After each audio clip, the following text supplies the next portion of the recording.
हनुमान, मैंने मना किया था ना तुम्हें, फिर भी तुमने अपनी वरदानी शक्तियों का प्रदर्शन किया। शेर का रूप ले लिया तुमने। मुझसे भूल हो गई माँ, मुझे क्षमा कर दीजिए। क्षमा मांगने से क्या होगा हनुमान? तुम्हें पता है तुम्हारी भूल की वजह से तुम्हारी नानी एकाएक भयभीत हो गई थी। उस समय तो बचा लिया उन्होंने तुम्हें, किंतु तुम्हें ज्ञात है उनके हाथ से दूध का पात्र गिर गया था, उनके पैर में चोट लग गई थी, अभी तक उनके पैर में पीड़ा हो रही है। हाँ? क्या नानी माँ?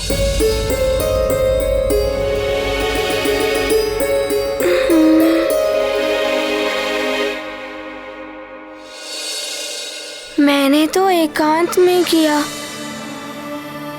मुझे क्या पता कि नानी माँ भी उसी समय आ जाएंगी। इसीलिए मैंने तुमसे कहा था, फिर से कह रही हूं, अपार शक्तियां अपार दायित्व लेकर आती है पुत्र। तुम्हें इन शक्तियों का सम्मान करना सीखना होगा। ये शक्तियां यूं क्रीड़ा या प्रदर्शन के लिए नहीं होती। अब मैं ऐसा कभी नहीं करूंगा माँ।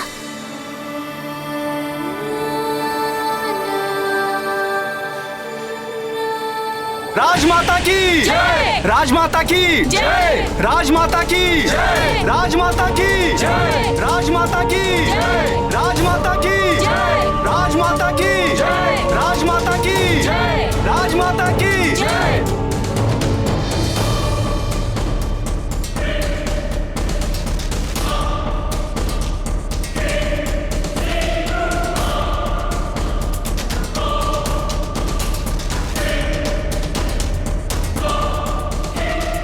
जाकर बताओ रावण को कि अब भी समय है, संभल जाए, धर्म का मार्ग अपना ले।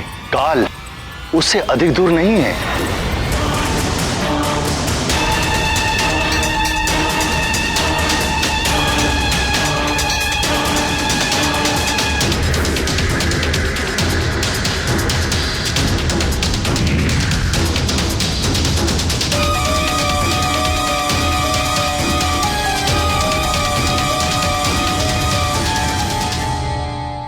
स्वामी जिस समस्या के विषय में बता रहे थे उसका निदान तो होना ही चाहिए, किंतु उसका उचित हल ढूंढने के लिए आवश्यक है सारी सच्चाई को जानना कि वो ऐसा क्यों कह रहे थे।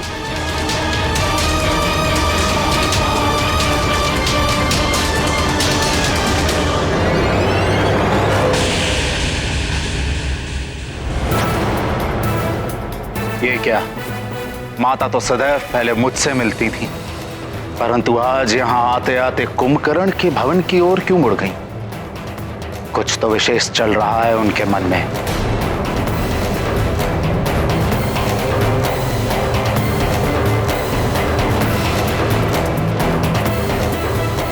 प्रणाम भैया। प्रणाम विभीषण। ना जाने क्यों मां आते आते अनायास कुंभकर्ण के भवन की ओर मुड़ गई। आओ देखते हैं। चलिए। स्मरण है ना, आज हमारे पुत्र कुंभकर्ण के निद्रा से जागने का दिन है। बड़े बड़े हौंदों में पानी भर कर लाओ। ढोल, शंख, तुरही जैसे जितने भी अन्य साधन लगते हैं हमारे पुत्र को जगाने में, उन सब की व्यवस्था करो। अवश्य राजमाता, सारी व्यवस्था हो चुकी है।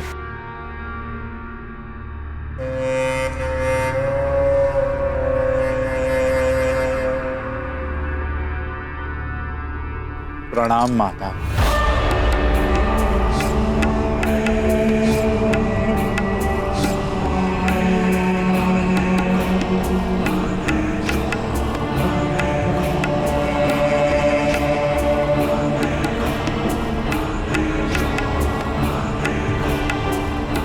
आपके चरणों की धूल को पाकर मैं धन्य हो गया माते। चिरंजीवी भव पुत्र दशग्रीव। वृक्ष कुल के सूर्य हो तुम, तुम्हारी कीर्ति रश्मियां दिग दिगंत तक फैले। प्रणाम माताश्री।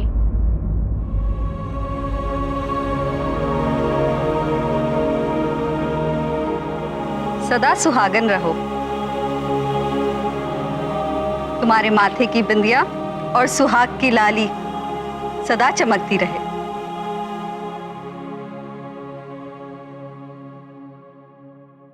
आयुष्मान भव मेरे धर्मज्ञ पुत्र विभीषण। तुम पुण्यतः अपने पिता पर गए हो। अपने बड़े भाई की सदैव पिता समान ही सेवा करना। अवश्य माता। माता, आप मेरे भवन की ओर आते आते अनायास इधर क्यों मुड़ गईं? कदाचित आपको यह तो नहीं लगा कि मैं भूल गया कि आज मेरे भाई कुंभकर्ण के जगने का दिन है?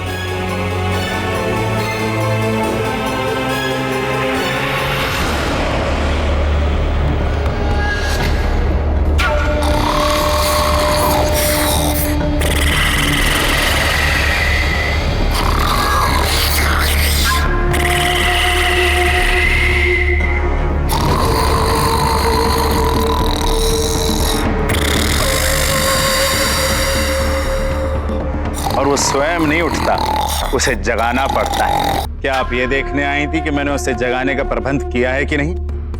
माता, मैंने उसे जगाने की सारी व्यवस्था की हुई है। पुत्र दशग्रीव, तुम्हारा तुम्हारे भाइयों के प्रति ये स्नेह देखकर तुम्हारी माता कैकसी प्रसन्न है। मैं तो इसलिए कुंभकर्ण की भवन की ओर चली आई क्योंकि पिछली बार जब कुंभकर्ण के जागने का दिन आया था तब तुम महादेव की तपस्या के लिए हिमालय क्षेत्र गए हुए। उस दिन वो अपनी भूख मिटाने के पश्चात सीधा वन में माते माते पुकारता दौड़ा चला आया था। तुम्हारा भी नाम ले रहा था। वो कुछ बताना चाहता था मुझे, कोई रहस्य ज्ञात हुआ था उसे।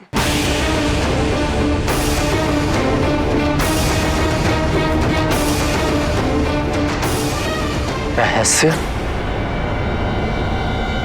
कैसा रहस्य माते? कुछ तो अवश्य था पुत्र। तुम तो जानते हो कुंभकर्ण महाबली है, भय तो स्वयं उससे भयभीत हो जाए, इतनी शक्ति है उसमें।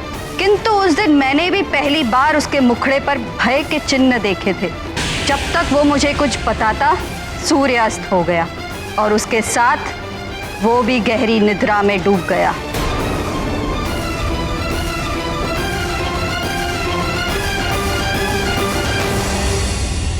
आश्चर्य है माता, आपने कभी इस बात का कोई उल्लेख ही नहीं किया। माता, मैं उसी समय यहाँ आई थी। मुझे तो सब सामान्य लगा, ऐसा कुछ पता नहीं चला जिससे भय या संकट उत्पन्न हो। इसलिए मैं आश्रम लौट गई। उसी दिन से मैं उसके जागने की प्रतीक्षा कर रही हूँ। क्या रहस्य था? अब वो तो कुंभकर्ण के जागने के पश्चात ही ज्ञात हो पाएगा। और एक माँ ही जानती है कि उसका पुत्र कैसे जागेगा।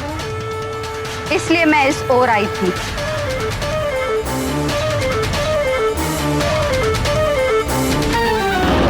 राजमाता कैकसी की जय, राजमाता कैकसी की जय, लंकापति रावण की जय, महारानी की जय, विभीषण भैया की जय। अतिबल, अब आए हो तुम?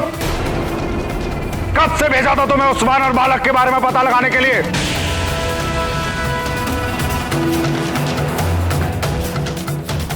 क्या हुआ? किस वानर बालक की बात कर रहे हो?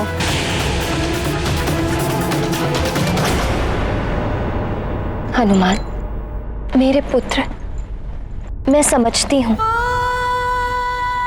कि तुम अपनी शक्तियों के बारे में जानना चाहते हो, उन्हें परखना चाहते हो।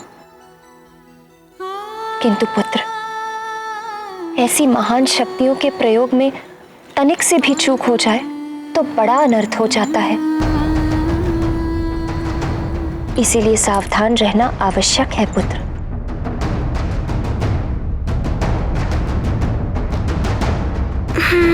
तो देवताओं ने दिया है उस वानर बालक को वरदान। हाँ लंकेश, पहले तो देवताओं ने उसे जीवित किया, फिर उसे हनुमान नाम दिया।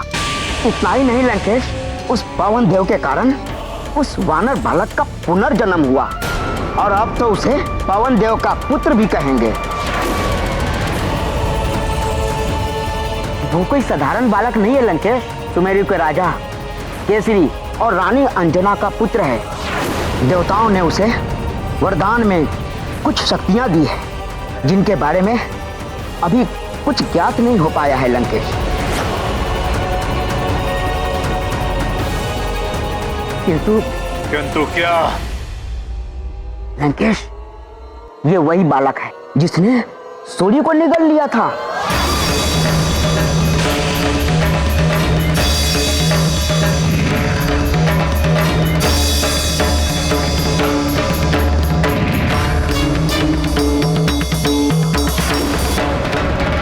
सूर्य को निगल गया एक वानर बालक? तो इसी कारण इस बार सूर्य ग्रहण नहीं हो पाया। हाँ लंकापति, उसके मार्ग में जो भी ग्रह पड़ा उसकी तीव्र गति से उन ग्रहों की दिशा और दशा सब बदल गई थी। और तो और लंकेश, बुध ग्रह तो अपने पथ से पूरी तरह विचलित हो गया था। सूर्य निगल लिया उसने, ग्रहों की दशा और दिशा भी बदल दी। अब हम उसकी दिशा और दशा बदलेंगे। देवताओं ने उसे पुनर्जन्म दिया, हम उसे पुनर्मृत्यु देंगे।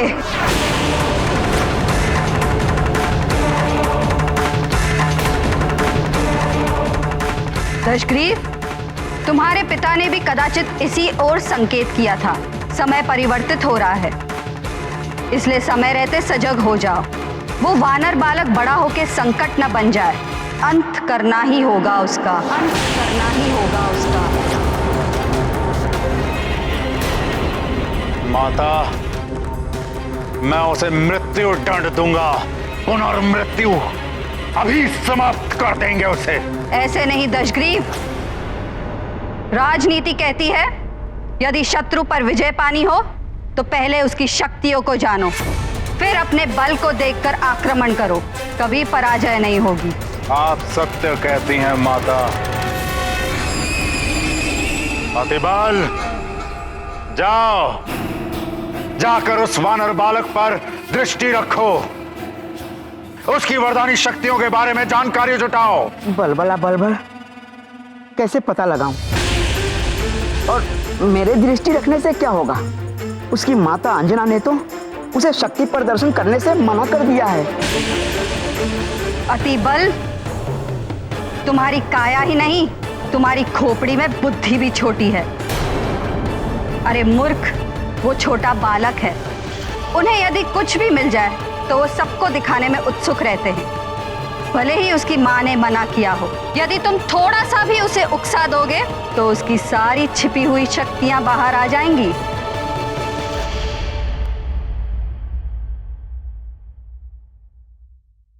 हनुमान, ये देखो पुत्र, 2 खूंटियां और ये 2 थाल में श्वेत और लाल मालाएं। अब हम इनके साथ एक खेल खेलते हैं। जब भी तुम कोई उचित या अच्छा कार्य करोगे तो इसमें से एक श्वेत माला इस खूंटी पर लटका दी जाएगी। इसी प्रकार यदि तुमने कुछ अनुचित या बुरा कार्य किया तो एक लाल माला इस खूंटी पर लटका दी जाएगी। किंतु इससे होगा क्या माँ? यदि श्वेत मालाएं अधिक होंगी तो तुम विजयी होगे। अब देखना ये है कि तुम कितनी श्वेत मालाएं प्राप्त कर सकते हो।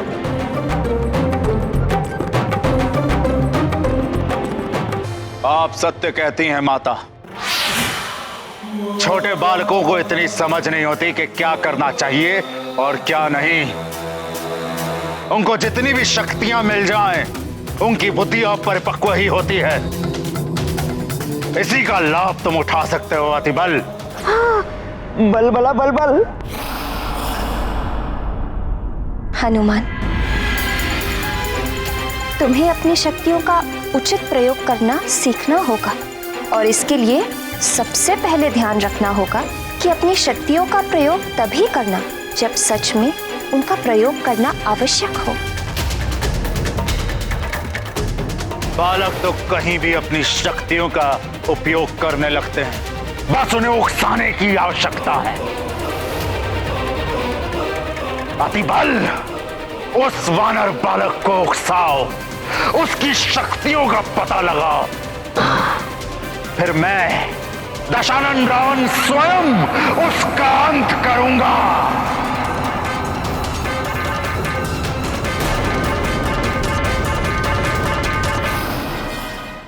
उचित है माँ, मैं अपनी शक्तियों का प्रयोग तभी करूँगा जब उन्हें सच में प्रयोग करने की आवश्यकता होगी,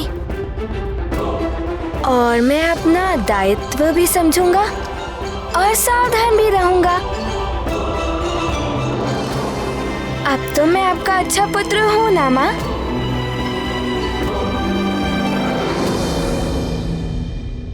हाँ मेरे लाल, तुम तो मेरे बहुत अच्छे पुत्र हो।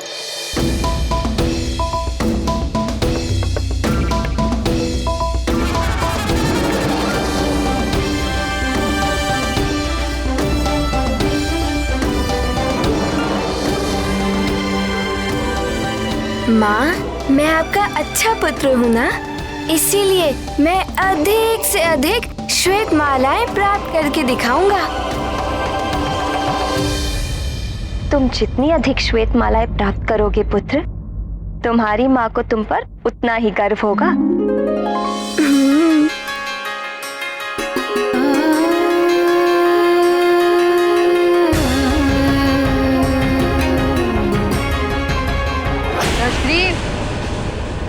मुझे गर्व है तुम पर। मैं जानती हूँ उस बालक को कितनी भी शक्तियां दे दे ये कपटी देव, उसका अंत तुम ही करोगे।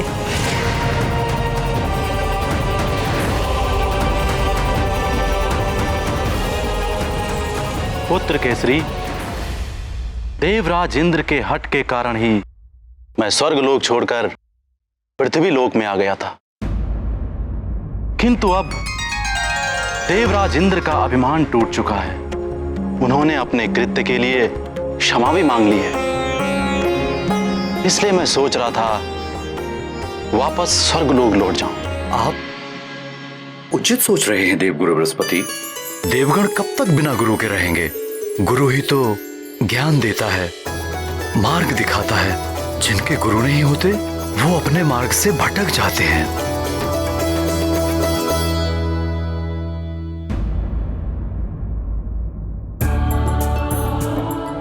प्रणाम देवगुरु।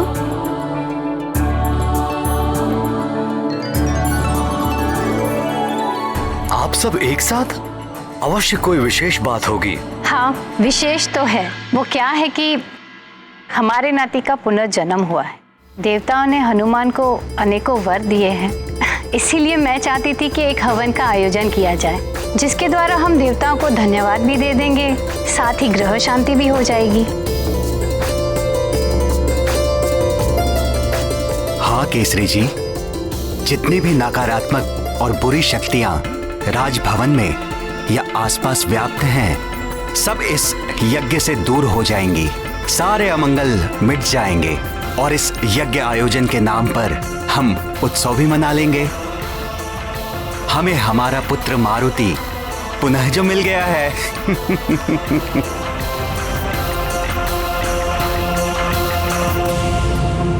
तात, माता, आपका परामर्श तो अति उत्तम है। अविलंब हमें इस हवन का आयोजन करना चाहिए। हाँ, और महोत्सव भी। इस उत्सव में हम हनुमान का विधिवत युवराज घोषित करेंगे।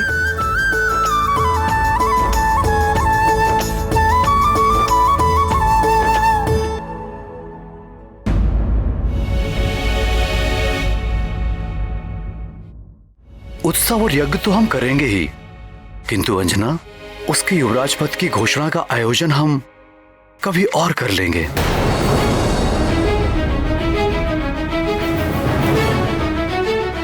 हनुमान अभी अल्प आयु का अबोध बालक है। इतना बड़ा दायित्व उसे सौंपना अनुचित होगा। केसरी जी, हमारा हनुमान अन्य बालकों जैसा साधारण बालक नहीं है। दिव्य शक्ति संपन्न, विशेष बालक है हमारा हनुमान। यही नहीं, इसने अनेकों बड़े कार्य भी किए हैं। इसलिए मेरा तो विचार है कि हनुमान युवराज पद के लिए पूर्णतः योग्य है। किंतु हनुमान की शक्तियों को हमें नियंत्रण में रखना है। कहीं युवराज पद पाने के बाद वो अनियंत्रित ना हो जाए।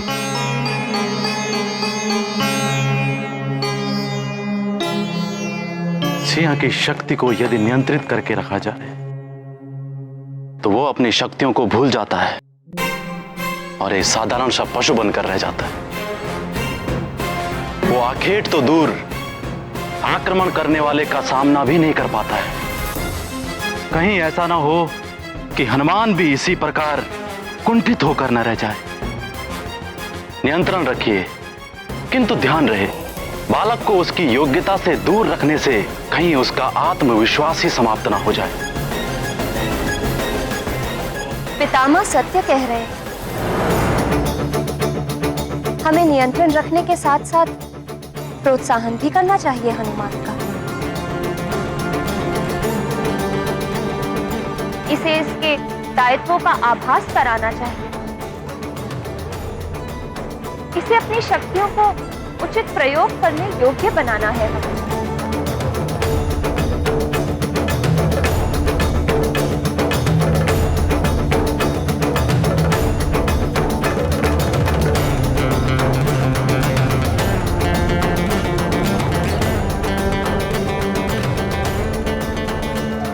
उचित है। यदि आप सबका यही मत है तो यज्ञ के साथ साथ युवराज पद की घोषणा के लिए भी उत्सव का आयोजन करेंगे।